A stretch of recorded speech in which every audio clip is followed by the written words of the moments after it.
Amelia Paz floated between rows of butter lettuce, her boots grazing the guide rail only when she needed to push herself forward to the next nutrient manifold.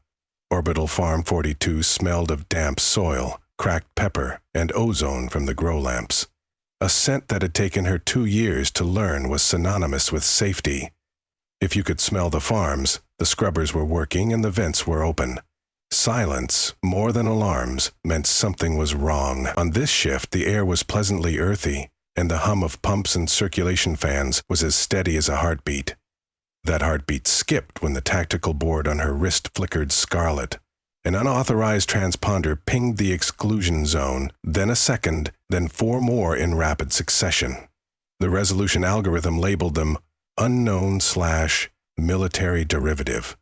Corporations never called their private gunships military, but the algorithm's euphemism fooled no one. It was exactly the threat the co-op had whispered about during union assemblies on Luna. Venture capital harvesters who had figured out that free-range proteins and blight-resistant greens grown in microgravity were worth more than the pharmaceutical royalties that orbited farm workers actually received. Amelia slapped her communicator. Ops to bridge. We have 6 inbound vectors, ranges 130 to 150 kilometers, closing. No IFF beacon, no flight plan, just burn signatures. Jules Okafor answered from the makeshift bridge, a cluster of tablets strapped to the original tractor bay. I see them. Laser comms, too. They're broadcasting a standard ownership challenge. He spoke those words with the weird, weightless calm he kept for impossible situations. Jules was the only reason Farm 42 still had potable water after last year's filtration crisis, and everyone trusted him to bend physics when politics failed, but Amelia could hear tension tightening his vowels. "Do we have any freeze-dried charm to offer them?" she asked. "Nothing they'll buy. They transmitted an intent to board under Articles of Repossession. They're citing default on the original orbital lease. Outer Rim Finance claims we missed a payment during the solar flare outage." "That's 3-month-old nonsense. We filed the waiver. Tell them." "Already did. They say waiver's under review." Amelia flicked her eyes toward the viewport. Sunrise was sliding over the edge of the Pacific, turning the seas copper and the thundercloud anvils a dull, angry pink. The irony of seeing cumulonimbus from above while your home was being threatened from below was never lost on her. Earth storms could destroy cities, but those clouds down there still obeyed natural law. Human greed did not. "All right," she said. "Let's get everyone to rally points. We need to spin up Plan Scarecrow." "Copy. I'm looping in Rafi and May for the tether rigging." "And Jules?" "Yeah? Remember the decommissioned NOAA colonel we talked about salvaging?" He paused, and she could almost hear the grin forming. "The old weather bird? Orbit is 60 clicks higher, but the Delta V's doable. Got a hunch? I think it's time we taught some boarders about lightning." Jules let out a low whistle. "Finally! Meet me in fabrication in 10, and bring caffeine." 3 hours later, the co-op's central mess hall looked like a parts bazaar. Optical fiber spools, superconductive cables scavenged from abandoned solar wings, and vats of carbon nanotube filament floated in slow ballet between a dozen frantic workers. The electronic display above the hatch counted down range and velocity for the 6 gunships. 92 kilometers, closing at 4 meters per second. Slow enough to dock without scarring hull plates. Fast enough that a glitch would send them ricocheting into vacuum. Jules tapped the schematic he'd projected into open air. "Amelia, Nota 15, launched 2047, retired 2073, parked in graveyard orbit 2 years ago. Battery's dead, but the bus still handles command routines if we beam enough juice. Amelia's plan is to wake it and ask it to play middleman." "Middleman for what?" asked Rafi, wiping soil off his knuckles with a rag that was little better than a garden glove. "For lightning." Mei Yang squinted. "A satellite can't make lightning. Wrong medium." "True," Jules said, "but it can redirect it. During the Enerdyne experiments, R&D types tried coupling tropospheric charge columns to orbital tethers. Prototype relays failed because no one wanted an entire battery of lawyers from nations they accidentally short-circuited. We don't need a full column, just a directed packet. Jules beckoned them closer, highlighting 3 key components: NOAA FAF-18's retractable antennae, Farm 42's superfluous graphene coil capacitors, and a kilometers-long plasma tether they could extrude from propane and ionized xenon. We plug the farm's capacitors into the tether, which will spool out from the station's ventral hardpoints. NOAA acts as relay, leveraging electrodynamic induction and orbital momentum when our uninvited guests cross that field. He snapped his fingers. Arcs. Big ones. What about collateral? Rafi asked. We electricity fry them. We might cook our lettuce. That's where timing and current limiting come in, Amelia replied. We aim arcs along lines of saturated plasma, keeps discharge external.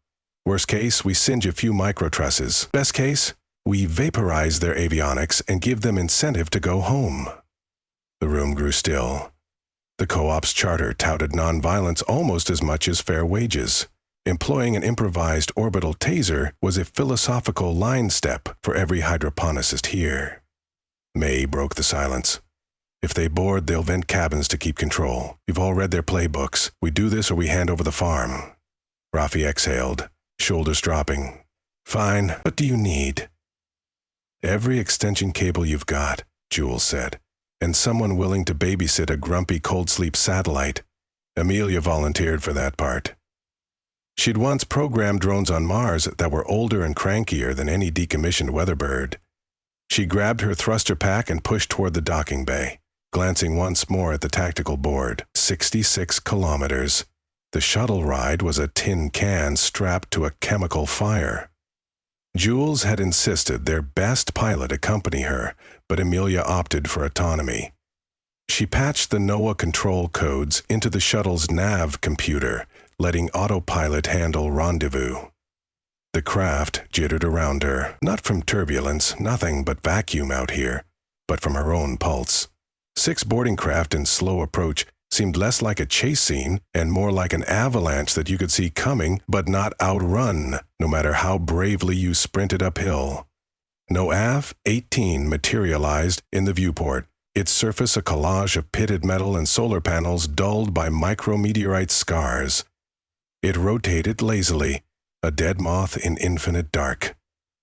Amelia matched its roll, snared a handhold, and anchored her boots to a maintenance ring. She keyed her mic. Jules, I'm on the bird, deploying service umbilical. Copy. Farm 42 tether control standing by. Gunships at 43 clicks. May's aligning the first capacitor bank. Amelia pried open the primary interface panel and winced at the smell of desiccated lubricant venting into space. Aromas shouldn't exist out here, but the olfactory nerve remembers even without air pressure. She smelled old machine shops, the copper tang of solder flux. She slotted an adapter cable into the legacy port, praying the tiny fragile pins had survived well enough to handshake. Lines of green finally scrolled across her visor. Heartbeats, yes, she grinned. Your old bones still conduct, you beautiful rust bucket. Inside the satellite's memory sat decades of weather telemetry, monsoon patterns, hurricane eyes, wildfire smoke rings. Amelia almost felt guilty overwriting them with custom scripts, but survival trumped nostalgia. She uploaded Jules's relay routine, then scanned the diagnostic. Capacitance coils, nominal. Antennae actuators, sticky but functional. Plasma tether interface, new value, awaiting contact. Program in, she said, unfurling antennae. From her vantage, 2 spindly rods extended like skeletal wings, tipping the satellite's balance. NOAA's inertial wheels squeaked, figuratively, and rebalanced. Amelia pivoted back toward the shuttle and initiated the grappling winch that would tow the satellite into the precise trajectory Farm 42 needed. Back on the tactical overlay, the privateers had tightened formation, covering less than 20 kilometers now. Their lead craft issued a final command. Prepare to be boarded and evacuated. Compliance. Ensure safety. Jules piped the call through shipwide speakers. The words echoed off strata of hydroponic troughs, soil bags, and fiber optic roots. Workers paused trimming basil to listen. Hands clenched. Jules muted the channel. Amelia, time's evaporating. Starting insertion burn now. She nudged the shuttle's thrusters. No F-18 inched toward prescribed coordinates below Farm 42's orbital plane. The shuttle's sensors painted a dotted line between relay, plasma tether, and station superstructure. An invisible sling ready to hurl man-made lightning. On Farm 42, Mayang sprinted along the main axis, mag boots clicking. She verified breaker states for each capacitor bank. Downline, Rafi reconfigured the irrigation circuits to act as redundant ground paths, so that any stray current would dive into sacrificial saltwater tanks rather than the lettuce substrate, or worse, crew bodies. Capacitor Bank 3 charged. 500 kV, May reported. Holding at 95%. Jules hovered at the improvised command node. Arming coil. Final checks, people. The borders were close enough now that high-res cameras resolved hole plating, matte gray composites, ion scorch marks where they'd doubtless practiced hostile docking maneuvers elsewhere. Amelia's uplink chimed. Satellite locked in. Tether shows stable plasma bloom. Jules gripped the helm controller the way he once would have held an acoustic guitar's neck fingers, knowing exactly where each chord belonged. Then we're in business. Amelia, cue the show when they're 600 meters from docking port Alpha. The seconds crawled. No one breathed. No one spoke. Through the viewports, Earth spun like an indifferent marble, clouds swirling in whites and grays. Somewhere over Brazil, thunderstorms raged. The satellite's sensors harvested that raw charge via its long tether to the ionosphere, bleeding it into Farm 42's capacitor. Optics picking up corona discharge along tether line, May said. We have lightning on the leash, ladies and gentlemen. The privateer's lead craft extended docking struts. Their comms spooled another ultimatum, voice filtered through a corporate mill-speak generator. Final notice. Range, 600 meters, Jules whispered. Do it. Amelia touched the execute icon.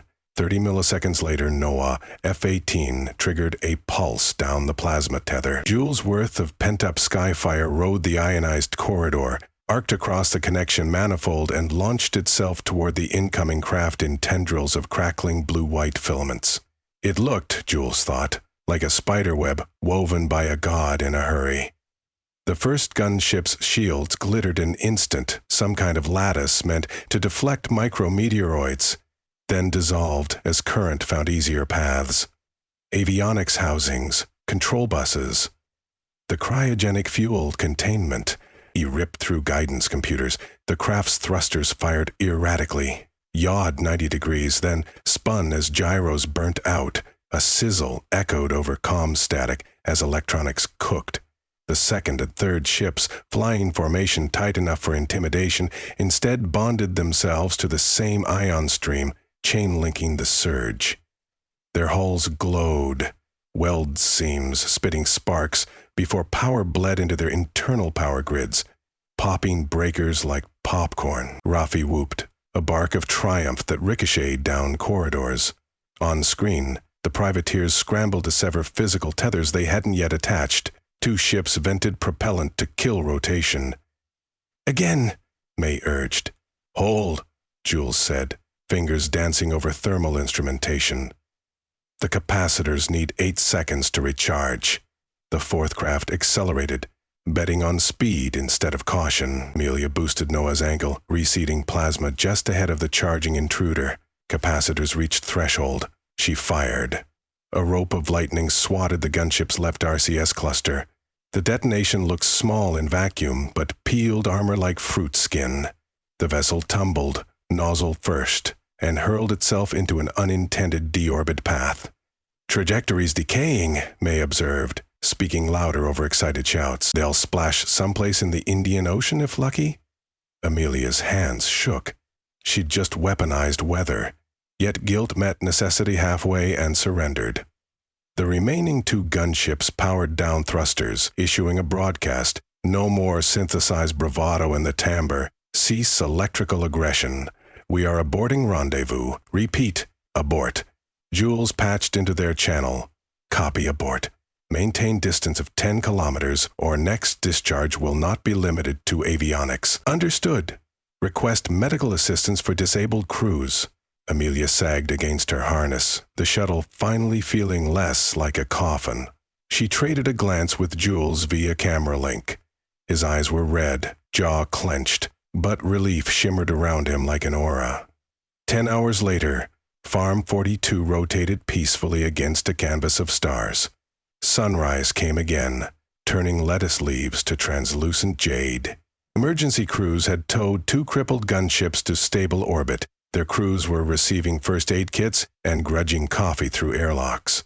Farm 42's people voted unanimously to honor maritime rescue traditions, no matter how ironically they applied to space. They'd send the privateers home in one piece, albeit with scorched pride. Amelia watched Jules secure the last capacitor containment lid. She'd scrubbed hydroponic fertilizer from her sleeves, but not the memory of that lightning spider web. Still think the co-op will chalk this up as self-defense and not an act of war? She asked quietly. Technically, we used a decommissioned weather satellite. Weather is force majeure. He gave a sideways grin. We just repurposed it. A lightning relay is still weather, if you squint. Amelia shook her head, half amused, half awed. The board will file incident paperwork thick as a Bible. Could drag on for years. Good. Let the lawyers orbit the problem while we grow food. He sealed the latch. Everything okay? She hesitated. I keep picturing the first time I visited Earth as a child. There was a thunderstorm. I was terrified, then fascinated. I never thought I'd point that same force at another human. He rested a gloved hand on her forearm. We aimed it at their greed, not at them. Greed sits behind eyes and under ribs, Jules. Maybe. But if we hadn't, they'd have spaced us. The farm, our families, the seed vault, everything. You made a storm in defense of life, not for profit. That's a difference worth the discomfort. She exhaled. Tell that to my conscience when I'm off shift. I will, over coffee. He unstrapped, pushing toward the galley. Alone for a moment, Amelia glanced through the port. NOAF F-18 drifted beside the farm in standby, its antennae folded again. It looked harmless, a relic of an era when satellites simply observed the weather rather than weaponized it. She couldn't decide whether the idea comforted her or served as quiet warning. Every tool is innocent until pressed into necessity. Her wristcom chimed. May's voice. Amelia, seed germination sector C needs inspection. Basil's wilting. Fancy lending your nose? Amelia touched the rail and propelled herself down the corridor, boots whispering over guidelines, back to lettuce, peppers, and the familiar heartbeat of pumps. She passed Rafi, who was sketching upgrades to convert one of the fried gunship's fusion starters into a backup generator. He waved. She waved back. Somewhere below, Earth's storms rumbled. Lightning would continue to strike for millennia, indifferent to whichever species claimed dominion. Up here, on Farm 42, they'd borrowed a spark for one terrifying hour and returned it more or less to the sky. The crops didn't care about storms or corporate repossessions. They needed water, light, and patience. People, Amelia reflected, might not be so different. She reached the basil racks and began pruning yellowing leaves. Earth rotated underfoot. Clouds billowed, and the decommissioned weather satellite, once designed only to watch tempests, kept silent vigil in their new defensive perimeter. An old sentinel armed with stolen thunder, guarding the fragile green of human hope against the next wave of hunger that thought it could board without consequence.